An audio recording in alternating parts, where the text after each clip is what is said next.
Hello students, हम लोग आ गए हैं फिर से आरजे ज्ञान प्रवाह में, तिवारी सर के क्लास में, फिजिक्स क्लास में। तो हम लोग कम्युनिकेशन चैप्टर पढ़ रहे थे, यानी कम्युनिकेशन सिस्टम पढ़ रहे थे। एक लास्ट छोटा सा टॉपिक हम लोग का बचा हुआ है जो है कि है propagation of wave. Propagation of wave में यानी कि कोई भी सिग्नल जो हम लोग एक जगह से दूसरी जगह भेज रहे हैं वो जनरली 3 मोड में होता है। कौन कौन सा मोड होता है? तो पहला होता है ग्राउंड वेव प्रोपागेशन, जिसको हम लोग ग्राउंड वेव कम्युनिकेशन भी बोलते हैं। दूसरा है स्काई वेव प्रोपागेशन, जिसको हम लोग स्काई वेव कम्युनिकेशन भी बोलते हैं। And third one is space wave communication, जो हम लोग क्या बोलते हैं, स्पेस वेव कम्युनिकेशन भी बोलते हैं। तो अब तुम लोग को यहाँ पे एकदम सुंदर सा डायग्राम दिख रहा होगा, बड़ा सुंदर बनाए हैं, हमको तो देखने में बड़ा सुंदर लग रहा है, तुम लोग को पता नहीं, ठीक है। तो इसी पूरे एक डायग्राम से हम लोग पूरा का पूरा तीनों टर्म समझ जाएंगे। तुम लोग को सबसे पहले क्या समझना है कि ग्राउंड वेव प्रोपागेशन क्या होगा। तो ग्राउंड वेव प्रोपागेशन में जो भी सिग्नल होता है, मैसेज सिग्नल होता है, जो हम लोग का डेटा होता है, इन्फॉर्मेशन होता है, वो सब हम लोग ग्राउंड के रेफरेंस में भेजते हैं। जैसे अगर ये मेरे पास एक ट्रांसमिटिंग एंटीना है, ये मेरे पास ट्रांसमिटिंग एंटीना है और ये मेरे पास एक रिसीविंग एंटीना है। तो देखो ट्रांसमिटिंग एंटीना में क्या हुआ, तो यहाँ से सिग्नल निकला और फिर जो ग्राउंड है, यानी कि ये मेरे पास क्या है, तो ये है मेरे पास ग्राउंड। तो इस ग्राउंड के रेफरेंस में, ग्राउंड से एकदम क्लोज में क्या होता है, इस तरह से मेरा मैसेज सिग्नल ट्रैवल करता है और फिर रिसीविंग सिग्नल के पास चला जाता है। इसको हम लोग बोलते हैं ग्राउंड वेव प्रोपागेशन। बात समझ में आया? इसमें क्या होता है, तो कुछ किलो हर्ट्ज से स्टार्ट होता है इसका रेंज और 2 मेगाहर्ट्ज तक इसका रेंज होता है। और जनरली इसमें क्या होता है, तो ये लो फ्रीक्वेंसी है, यानी कि तुम लोग को यहाँ दिख ही रहा है, लो फ्रीक्वेंसी सिग्नल क्या करता है, तो कैरियर करता है, यानी ले जाता है। तो याद रखना ग्राउंड वेव प्रोपागेशन क्या हो जाएगा, तो जब ग्राउंड के रेफरेंस में, यानी कि स्ट्रॉन्ग इन्फ्लुएंस किसका होगा, यहाँ पे ग्राउंड का होगा, यानी ग्राउंड जो है वो स्ट्रॉन्ग इन्फ्लुएंस दिखाएगा और मेरा मैसेज सिग्नल जो है वो ट्रांसमिटिंग एंटीना से निकलने के बाद वो ग्राउंड के इन्फ्लुएंस में जाते जाते फिर कहाँ चला जाएगा, ट्रांसमिटिंग एंटीना के पास चला जाएगा। लेकिन प्रश्न ये उठता है कि सर अगर 2 मेगाहर्ट्ज से ज़्यादा हुआ तब क्या होगा। तो जैसे ही 2 मेगाहर्ट्ज से ज़्यादा होता है, तो ये 2 मेगाहर्ट्ज से 30 मेगाहर्ट्ज तक जब होता है, तो फिर यहाँ पे मेरे पास स्काई वेव प्रोपागेशन होता है। इसका मतलब क्या हुआ कि हम जैसे ही फ्रीक्वेंसी बढ़ाएंगे, तो अब फ्रीक्वेंसी अगर बढ़ा रहे हैं तो यहाँ पे मेरा ग्राउंड के लेवल में नहीं होता है, जो भी मेरा मैसेज सिग्नल ट्रांसमिट करता है या फिर प्रोपागेट करता है, ये फिर स्काई वेव के थ्रू हो जाता है, यानी कि आसमान में जाता है और फिर आसमान से नीचे आ जाता है। जनरली क्या होता है कि हम लोग को पता है कि हम लोग का जो एटमॉस्फेयर है वो मतलब अलग अलग जोन में बटा हुआ है, जिसमें हम लोग जिस एरिया में रहते हैं, जहाँ पे पेड़ पौधा रहता है, ये सारा का सारा कौन सा होता है, तो ट्रोपोस्फेयर होता है, फिर स्ट्रेटोस्फेयर होता है, फिर मेसोस्फेयर होता है, उसके बाद फिर मेरे पास आता है आयोनोस्फेयर। तो जब कोई मैसेज सिग्नल अगर 2 मेगाहर्ट्ज से ज़्यादा है तब वो क्या करता है, तो वो स्काई में जाता है, और स्काई वेव में भी किस जोन में जाता है, तो आयोनोस्फेयर में जाता है। और आयोनोस्फेयर में जाने के बाद क्या करता है, तो वहाँ से रिफ्लेक्ट हो जाता है, और रिफ्लेक्ट होने के बाद फिर कहाँ आता है, तो रिसीविंग एंटीना के पास आ जाता है। बात समझ में आया? यहाँ पे बहुत अच्छा एक गाना भी शूट कर सकता है, ठीक है। क्या था जी, जो भेजी थी दुआ वो जाके आसमान से यूँ टकरा गई। बात समझ में आया? यानी कि जो हम सिग्नल भेजे वो गया आसमान में टकराया और फिर वो वापस आ गया। याद रखना है तुम लोग को, बहुत बार एग्जाम में तुम लोग को क्वेश्चन पूछा जाता है कि आयोनोस्फेयर से नहीं, जनरली पूछा जाता है कि ट्रांसमिटिंग एंटीना से अगर कोई सिग्नल निकला है तो वो किस जोन से रिफ्लेक्ट होकर वापस आता है। तो याद रखना आयोनोस्फेयर से। यहाँ नाम ही क्या है, आयोनोस्फेयर, यानी कि इस जोन में क्या होता है, तो आयंस होता है, और आयंस की वजह से क्या होता है, तो यहाँ पर रिफ्लेक्शन हो जाता है। अब बोलेगा सर बाकी में भी तो आयंस होना चाहिए, तो बाकी में क्या होता है, जनरली बस हम एक बेसिक कॉन्सेप्ट दे रहे हैं। अगर मेरे पास यहाँ पे अर्थ है, अर्थ बोल रहे हैं यार, क्या बोलते रहे हम, सन है, और सन से क्या होगा, तो यूवी रेज सब निकलेगा, कॉस्मिक रेज निकलेगा। अब यहाँ से रेज निकला कुछ एनर्जी के साथ। अब जनरली होगा क्या कि ग्रेविटी के वजह से सारा मॉलिक्यूल्स, जो गैस का मॉलिक्यूल्स है, वो कहाँ रहना चाहेगा, ग्राउंड के आसपास में रहना चाहेगा।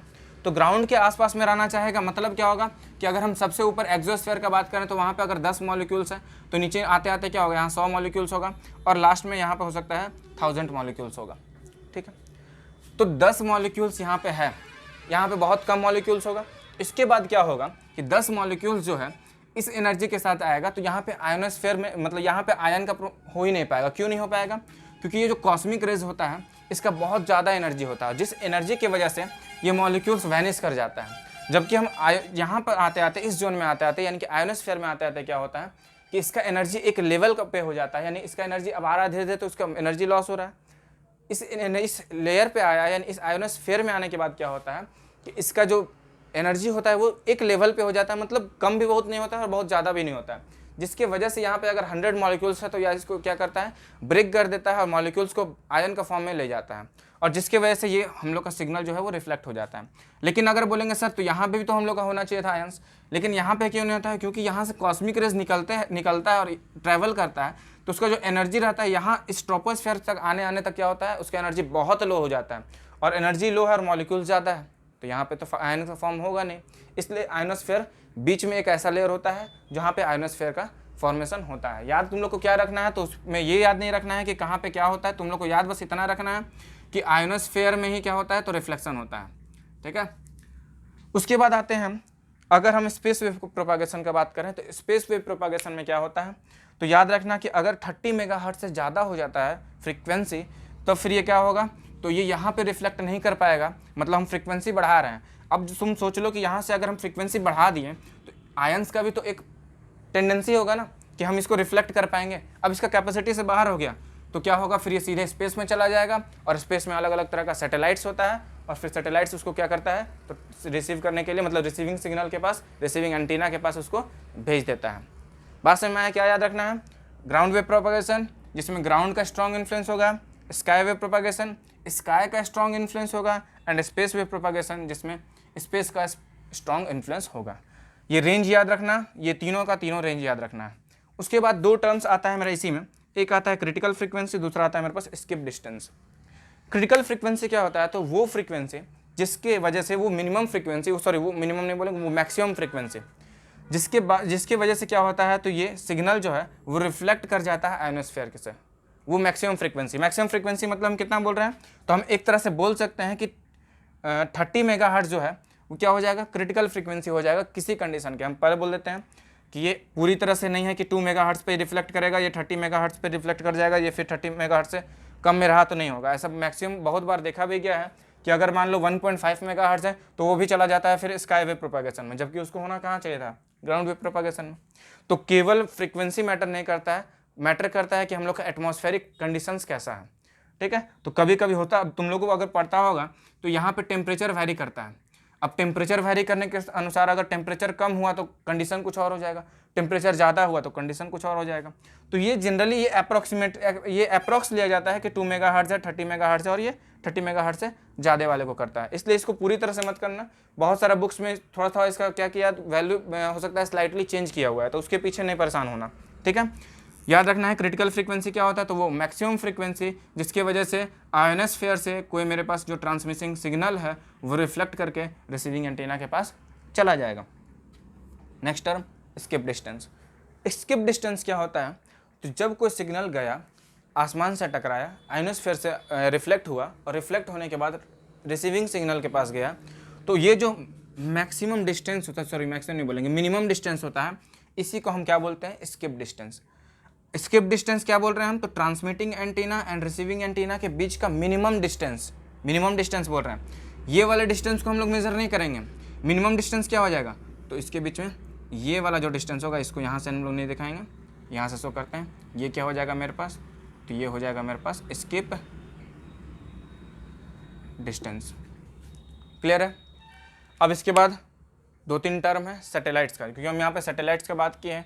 सैटेलाइट में 3 सैटेलाइट होता है जिसको हम लोग पढ़ लेते हैं, ऊपर पढ़ रहे हैं, क्योंकि सैटेलाइट्स का हम लोग का फिजिक्स में क्लास 12th में हम लोग को कहीं क्वेश्चन नहीं मिलता है सैटेलाइट्स का, लेकिन फिर भी नॉलेज के लिए हम लोग इसको ज़रूर पढ़ेंगे।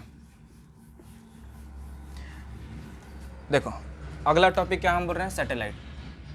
सैटेलाइट में क्या पढ़ना है, सैटेलाइट स्पेलिंग सही लिखे हो, हमको लग रहा है स्पेलिंग गलत लिख दी।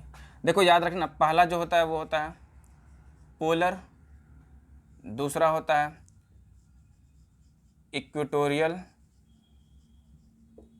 एंड तीसरा होता है जियो स्टेशनरी सैटेलाइट।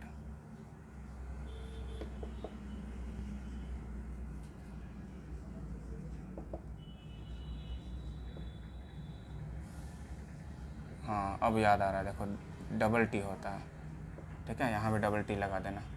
अब देखो सैटेलाइट में क्या होता है, यहाँ पे एक ही टी होगा। अब सैटेलाइट में हम क्या बात करें, 3 होता है मेरे पास, पोलर, इक्वेटोरियल और जियो स्टेशनरी। तो याद क्या रखना है, तुम लोग को समझना क्या है, हम लोग को पता है कि हम लोग का जो अर्थ होता है इसमें 2 पोल होता है, एक यहाँ पे इस तरह से पोल होता है, तो पोल्स के अराउंड में जब कोई भी सैटेलाइट मूव करता है तो उसको हम लोग क्या बोलते हैं, पोलर सैटेलाइट। क्या बोले हम, तो अगर पोल के अबाउट में रोटेट करता है तो उसको हम लोग क्या बोल रहे हैं, पोलर सैटेलाइट। अगर ये इक्वेटर होता है और इक्वेटर के अबाउट में अगर रोटेट करेगा इस तरह से तो इसको हम लोग क्या बोलेंगे, इक्वेटोरियल सैटेलाइट। क्लियर है। अब तीसरा आता है जियो स्टेशनरी सैटेलाइट। जियो स्टेशनरी सैटेलाइट क्या होता है, तो जो हम लोग का, देखो यहाँ पे एक वर्ड तुम लोग को दिख रहा होगा, स्टेशनरी। स्टेशनरी का मतलब क्या होता है, रेस्ट। और हम लोग को पता है कि कोई भी सैटेलाइट तो रेस्ट पे नहीं रहता है, वो हमेशा क्या होता है, रोटेट करते रहता है।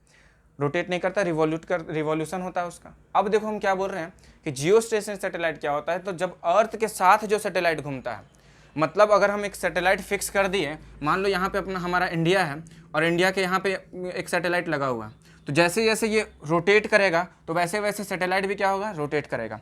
यानी कि मेरे रिस्पेक्ट में क्या हो रहा है, ये तो रेस्ट पे है, यानी मेरे यहाँ पे रिस्पेक्ट में, यानी अर्थ का रिस्पेक्ट में क्या है, ये रेस्ट पे है, लेकिन ये अर्थ के साथ ही क्या होता है, तो रोटेट करता है। ऐसे सैटेलाइट को हम क्या बोलते हैं, तो जियो स्टेशनरी सैटेलाइट। तो इतना ही था, इसी के साथ हम लोग का कम्युनिकेशन चैप्टर ख़त्म होता है। और फिर अगला चैप्टर हम लोग क्या पढ़ेंगे वो आप लोगों से हम बात करेंगे, डिस्कस करेंगे। अगर आप लोगों को कुछ इंटरेस्ट है कि कोई सर हमको इसी चैप्टर को पढ़ना है, तो आप लोग कमेंट बॉक्स में लिख सकते हैं कि आपको कौन सा चैप्टर पढ़ना है। तो हम ख़त्म कर रहे हैं class. Tata bye bye, Tata.